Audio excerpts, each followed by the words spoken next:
नमस्कार दोस्तों, अन्नपूर्णा दिव्य चैनल में आपका एक बार फिर से बहुत बहुत स्वागत है।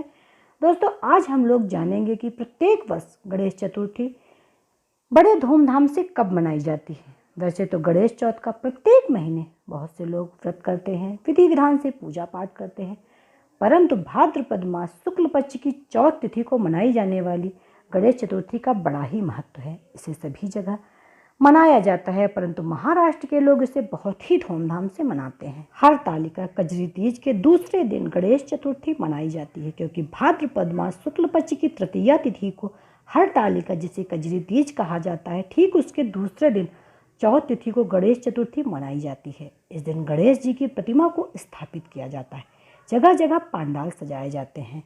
इस बार शायद यह धूम बहुत ही कम हो, क्योंकि कोरोना की वजह से घर में ही रहना सुरक्षित होगा। इसके लिए घर में गणेश जी को स्थापित करके उनका विधि विधान से पूजा करें।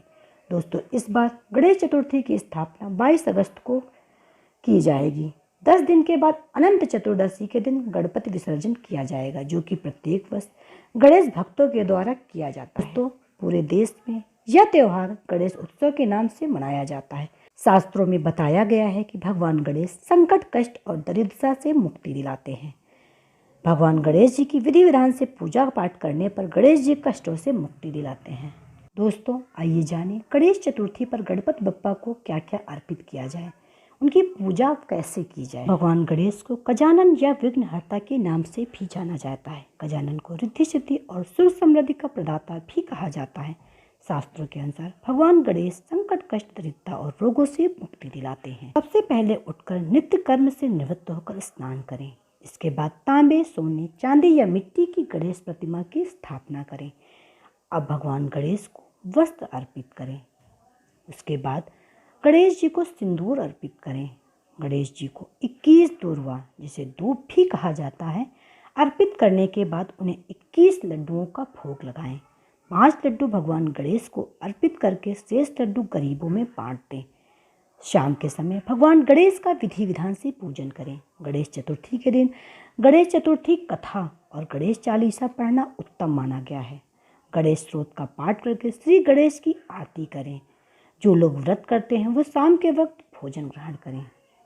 दोस्तों, आइए जानें गणेश जी का जन्म कैसे हुआ था। गणेश चतुर्थी की कथा के अनुसार एक बार माता पार्वती ने स्नान के लिए जाने से पूर्व अपने शरीर के मैल से एक सुंदर बालक को उत्पन्न किया और उसे गणेश नाम दिया। पार्वती जी ने उस बालक को आदेश दिया कि वह किसी को भी अंदर ना आने दे। ऐसा कहकर पार्वती जी अंदर नहाने चली गई। जब भगवान शिव वहां आए तो बालक ने उन्हें अंदर जाने से रोका और बोले, अंदर मेरी माँ नहा रही, आप अंदर नहीं जा सकते।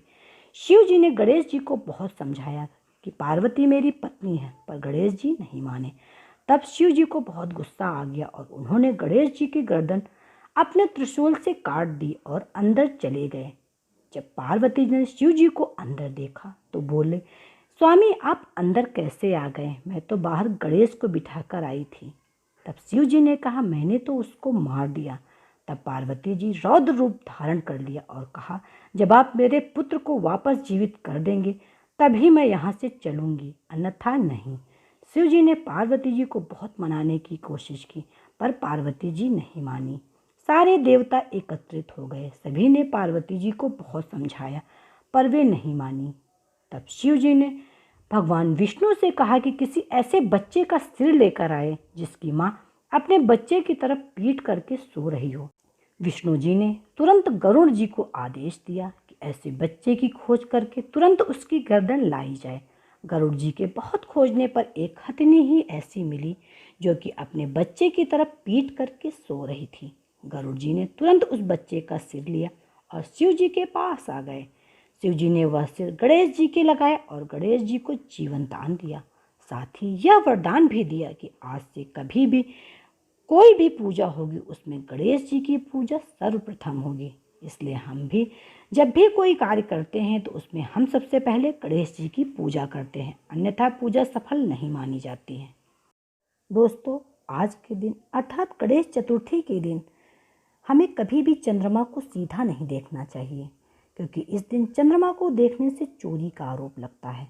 बहुत से लोग शायद ये बात नहीं जानते होंगे, परंतु हमारे बूढ़े बुजुर्ग हमारे मम्मी पापा, हमारे घर के बड़े हमें बताते हैं कि भाद्रपद मास के शुक्ल पक्ष की चौथ का चांद कभी भी नहीं देखना चाहिए। आइए जानें भाद्रपद मास शुक्ल पक्ष की चौथ तिथि को चंद्रमा क्यों नहीं देखा जाता है, इसके पीछे क्या कहानी है। हमारे धर्म ग्रंथों के अनुसार गणेश चतुर्थी को चंद्र के दर्शन नहीं करने चाहिए, क्योंकि इस रात्रि को चंद्र के दर्शन करने से झूठे आरोप लगते हैं। इस संबंध में एक कथा है कि जब भगवान गणेश को गज का मुख लगाया गया तो वे गजानन कहलाए और माता पिता के रूप में पृथ्वी की सबसे पहले परिक्रमा करने के कारण अग्र पूज्य हुए। सभी देवताओं ने उनकी स्तुति की, परंतु चंद्रमा मंद मंद मुस्कुराते रहे। उन्हें अपने सौंदर्य पे अभिमान था।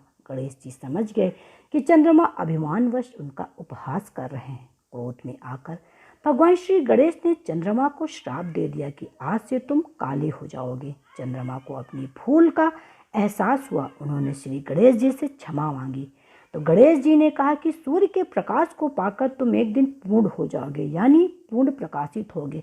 लेकिन भाद्रपद मास की शुक्ल पक्ष की चतुर्थी का यह दिन तुम्हें दंड के लिए हमेशा याद किया जाएगा। इस दिन को याद कर कोई अन्य व्यक्ति अपने सौंदर्य पे अभिमान नहीं करेगा। जो कोई व्यक्ति भाद्रपद मास के शुक्ल पक्ष की चतुर्थी के दिन तुम्हारे दर्शन करेगा, उस पर झूठा आरोप लगेगा। श्रीमद् भागवत के अनुसार इस दिन चांद देखने से भगवान श्री कृष्ण को मिथ्या कलंक का दोष लगा था, जिससे मुक्ति पाने के लिए उन्होंने विधिवत गणेश चतुर्थी का व्रत किया था। इसीलिए हमें बड़ों की बातें माननी चाहिए। जो हमारे बड़े लोग हमसे कहते हैं कि आज के दिन चांद मत देखो, तो हम लोग को चाहिए कि हम लोग को उनकी बात माननी चाहिए। और हमारे घर के छोटे बच्चों से भी हम लोग कहते हैं कि गणेश चतुर्थी के दिन वाला चांद ना देखो। वो इतना चतुर्थी वतुर्थी नहीं समझते हैं, तो उनको हम लोग ये बताते हैं कि बेटा आज चांद मत देखना। दोस्तों, ये थी भाद्रपद मास शुक्ल पक्ष की चतुर्थी को मनाई जाने वाली गणेश चतुर्थी के बारे में छोटी सी जानकारी। हम आपको आगे भी इसी तरह पूजा पाठ से संबंधित जानकारी बताते रहेंगे। इसके लिए यदि अभी तक आपने मेरे चैनल को सब्सक्राइब नहीं किया है तो प्लीज़ मेरे अन्नपूर्णा दिव्य चैनल को सब्सक्राइब कीजिए। मेरा वीडियो यदि पसंद आए तो उसको लाइक कीजिए तथा अपने दोस्तों रिश्तेदारों के साथ ज़्यादा से ज़्यादा शेयर कीजिए। तो मिलते हैं नेक्स्ट वीडियो में, तब तक के लिए बाय बाय। और हाँ दोस्तों, नोटिफिकेशन के लिए बेल आइकन को ज़रूर प्रेस कीजिए। धन्यवाद।